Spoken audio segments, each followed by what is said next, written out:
Hello everyone, जय हिंद। दोस्तों, आज के इस वीडियो में हम लोग पढ़ेंगे यूपी बोर्ड कक्षा 6 का हिस्ट्री यानी कि हमारा इतिहास और नागरिक जीवन का चैप्टर नंबर 9 है गुप्त काल। अभ्यास प्रश्न का पहला प्रश्न यहाँ पे दे रखा है, गुप्त वंश के शासकों ने कितने वर्षों तक शासन किया। उत्तर में लिखेंगे गुप्त वंश के शासकों ने लगभग 200 वर्षों तक शासन किया। प्रश्न नंबर सेकंड है, समुद्रगुप्त के विजय अभियान को किसने लिखा। जो समुद्रगुप्त का विजय अभियान था उसके बारे में किसने लिखा था। उत्तर में लिखेंगे समुद्रगुप्त के विजय अभियान को उसके राज दरबारी कवि हरिशेर ने इलाहाबाद के अशोक स्तंभ पर खुदवाया, जिसे प्रयाग प्रशस्ति के नाम से जाना जाता है।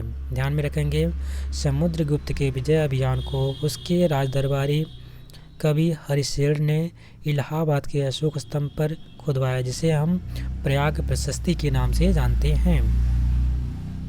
और जो समुद्रगुप्त था फ्रेंड्स, वो भारत का नेपोलियन कहा जाता है। प्रश्न नंबर थर्ड है, गुप्त काल में कला एवं विज्ञान की उन्नति का उल्लेख कीजिए। गुप्त काल में जो कला और विज्ञान की उन्नति था उसके बारे में लिखना है। उत्तर में लिखेंगे गुप्त काल में कला के क्षेत्र में भारत ने बहुत उन्नति की। अनेक देवी देवताओं की मूर्ति तथा मंदिर बनवाए। ये मंदिर अजंता और एलोरा की तरह पहाड़ियों को काटकर नहीं बनाए गए, बल्कि इन्हें ईंट और पत्थर जैसी चीज़ों से बनाया गया। बौद्ध विहारों में भी सुंदर मूर्तियों का निर्माण हुआ।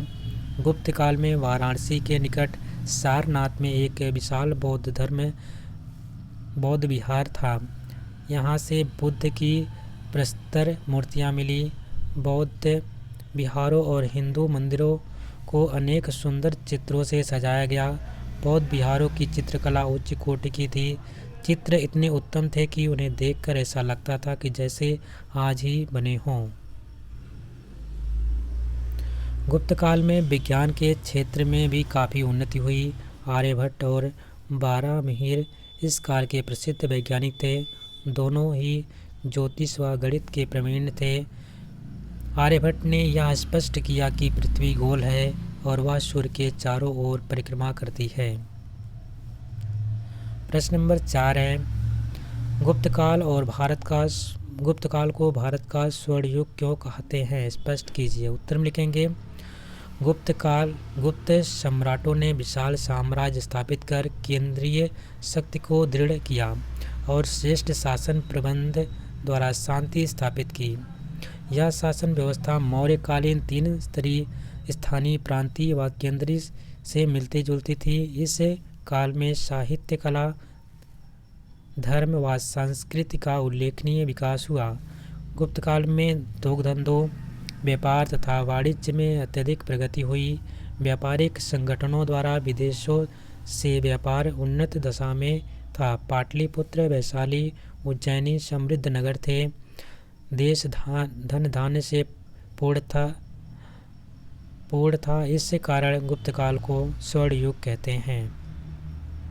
प्रश्न नंबर 5 है, फाहियान कौन था, उसने तत्कालीन भारत के विषय में क्या लिखा। उत्तर में लिखेंगे फाहियान एक चीनी यात्री था जो 399 ईस्वी में बौद्ध धर्म का ज्ञान प्राप्त करने के लिए चीन से रवाना होकर गोबी रेगिस्तान और मध्य एशिया को पार करके भारत पहुंचा। गोबी रेगिस्तान जो मरुस्थल है और मध्य एशिया को उसने पार करके कहाँ पहुंचा, भारत पहुंचा। उसने तत्कालीन यानी कि गुप्तकालीन भारतीय समाज के बारे में लिखा कि समाज कई जातियों में बटा हुआ था।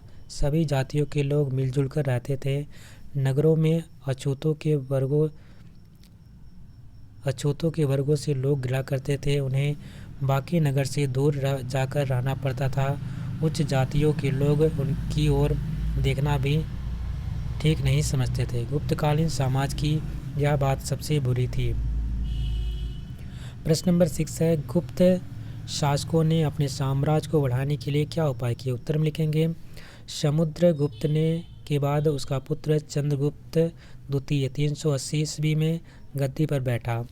उसने मालवा और गुजरात के शक शासकों को हराया। इससे उसे पश्चिमी समुद्री बंदरगाह मिल गया। इसके बाद उसने सकारी या चंद्रगुप्त विक्रमादित्य की उपाधि धारण की? किसकी उपाधि धारण की? शकारी, या उसको क्या कहा गया? चंद्रगुप्त विक्रमादित्य। अपना प्रभाव बढ़ाने के लिए उसने वाकाटक वंश के रुद्रसेन द्वितीय के साथ अपनी पुत्री प्रभावती का विवाह कर दिया। प्रश्न नंबर 7 है, सही मिलान कीजिए। यहाँ पे कुछ कवियों के नाम दे रखे हैं और उन्होंने किस पुस्तक को लिखा या किस चीज़ की खोज की उसके बारे में दिया गया है। जैसे कि अगर बात करते हैं हम लोग पॉइंट नंबर 1 की, तो पॉइंट नंबर 1 में है कालिदास। कालिदास ने किसकी रचना की थी? तो उन्होंने रचना की थी अभिज्ञान शाकुंतलम की। शूद्रक ने किस कविता की रचना की, किस बुक को लिखा? तो उनकी बुक का नाम था मृच्छकटिकम। विशाखदत्त ने मुद्रा राक्षस नाम के बुक को लिखा था। बारामिहिर ने गुरुत्वाकर्षण की खोज की थी और आर्यभट्ट ने बताया पृथ्वी जो है सूर्य का चक्कर लगाती है। इस प्रकार इसको मिलान कर लीजिएगा। प्रश्न नंबर 8 है, रिक्त स्थानों की पूर्ति कीजिए। इसमें पहला पॉइंट दे रखा है, पहला कथन दे रखा है, भारत का नेपोलियन किसे कहा जाता है? तो भारत का नेपोलियन समुद्रगुप्त को कहा जाता है। वेरी इंपॉर्टेंट क्वेश्चन है, इसको जरूर ध्यान रख लीजिएगा।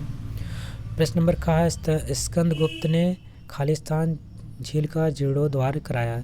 तो जो स्कंदगुप्त ने उसने सुदर्शन नामक जो झील थी उसका क्या कराया था? जीर्णोद्धार कराया था। अगला प्रश्न है, गुप्त संवत का आरंभ कब हुआ? तो गुप्त संवत का आरंभ 319 ईस्वी से 320 ईस्वी के बीच में हुआ था। गुप्त वंश के पहले शासक कौन थे? तो गुप्त वंश का पहला शासक था, उनका नाम है श्रीगुप्त। इन्होंने गुप्त वंश की नींव रखी थी, इनका नाम रहा श्रीगुप्त। सो इसी के साथ ये चैप्टर भी कंप्लीट हो जाता है। आशा करते हैं आपको वीडियो अच्छी लगी होगी। अगर आपको वीडियो पसंद आए इसको लाइक करिएगा, शेयर करिएगा। चैनल पर नए हो तो चैनल को सब्सक्राइब भी कर लीजिएगा। मिलते हैं एक नए वीडियो में, तब तक के लिए नमस्कार, जय हिंद।